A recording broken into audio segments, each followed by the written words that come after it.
Assalamualaikum warahmatullahi wabarakatuh. Salam dan bahagia Bapak Ibu guru hebat. Saya Cynthia Devi Maesaroh, calon guru penggerak angkatan 7 dari SDN Tambak Romo 2, Kecamatan Padas, Kabupaten Ngawi. Berikut adalah tugas koneksi antar materi, kesimpulan dan refleksi modul 1.1. Pada modul 1.1, kami para calon guru penggerak diajak untuk belajar bersama tentang pemikiran-pemikiran Ki Hajar Dewantara. Berikut saya sampaikan kesimpulan dari materi tersebut. Yang pertama, pemikiran Ki Hajar Dewantara mengenai pendidikan. Pendidikan adalah upaya yang konkret untuk memerdekakan manusia secara utuh dan penuh. Menurut beliau, pendidikan merupakan salah satu pintu masuk untuk mewujudkan manusia yang merdeka, baik kemerdekaan lahiriah maupun batiniah manusia, baik sebagai makhluk individual maupun sebagai anggota masyarakat dan warga dunia. Yang kedua, metode pendidikan menurut Ki Hajar Dewantara. Menurut Ki Hajar Dewantara, metode pendidikan yang cocok dengan karakter dan budaya orang Indonesia tidak memakai syarat paksaan. Orang Indonesia adalah termasuk ke dalam bangsa Timur, bangsa yang hidup dalam hasanah nilai-nilai tradisional berupa kehalusan rasa, hidup dalam kasih sayang, cinta akan kedamaian, ketertiban, kejujuran, dan sopan dalam tutur kata dan tindakan. Dalam praksis penyamaian nilai-nilai itu, pendidik menempatkan peserta didik sebagai subjek, bukan objek pendidikan. Artinya, peserta didik diberi ruang yang seluasnya untuk bereksplorasi, berekspresi, berkreativitas secara mandiri dan bertanggung jawab.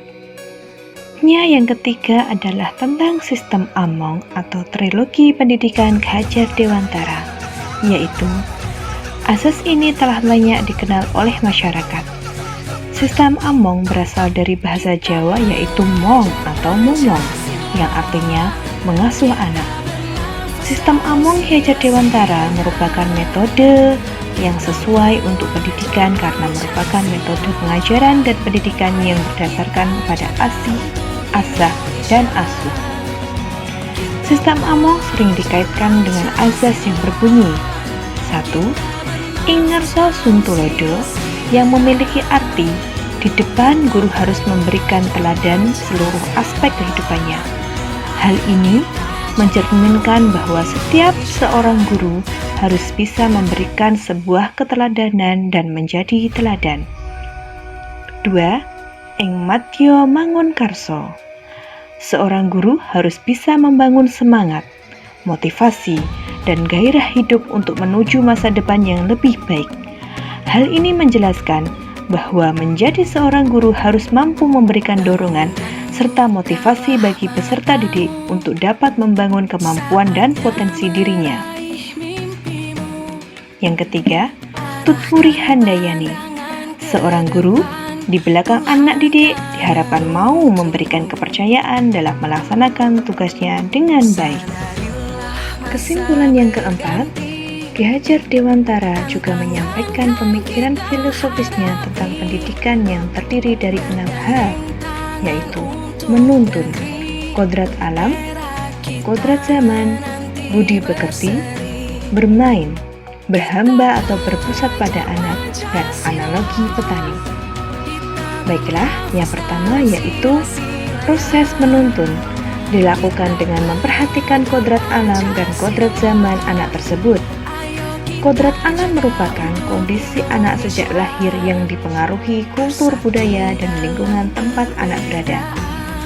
Sedangkan kodrat zaman adalah perubahan yang selalu terjadi dari waktu ke waktu. Anak berhak mendapatkan pendidikan dengan cara yang sesuai dengan kodrat alam dan kodrat zamannya. Oleh karena itu, guru harus senantiasa mengembangkan kompetensinya agar dapat selaras dengan perubahan dan perkembangan zaman, sehingga dapat menciptakan pembelajaran yang menyenangkan. Proses pembelajaran dilakukan dengan menyenangkan seperti halnya bermain, agar ilmu dapat diserap anak secara lebih kekal. Selain itu, pembelajaran yang dilakukan harus berpihak atau berhamba pada anak. Guru berperan untuk menuntun dan mengarahkan anak agar tidak salah arah. Guru juga dianalogikan sebagai petani atau tukang kebun, sedangkan murid diibaratkan benih-benih yang disemai dan ditanam di lahan yang disediakan. Jika benih ditempatkan di tanah yang subur dengan sinar matahari dan pengairan yang baik, serta perawatan dari petani, maka benih tersebut akan tumbuh menjadi tanaman yang baik. Meskipun benih awalnya kurang baik. Begitu pula dalam hal pendidikan pada anak.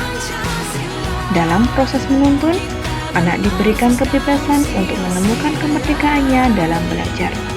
Sedangkan guru sebagai pamong dapat menuntun dan mengarahkan anak agar anak tidak kehilangan arah dan membahayakan dirinya sendiri. Bapak Ibu guru hebat, sebagai seorang pendidik, kita perlu mewarisi dan meneladani pemikiran-pemikiran Ki Hajar Dewantara agar kita dapat menjadikan siswa-siswi kita menjadi manusia-manusia yang merdeka.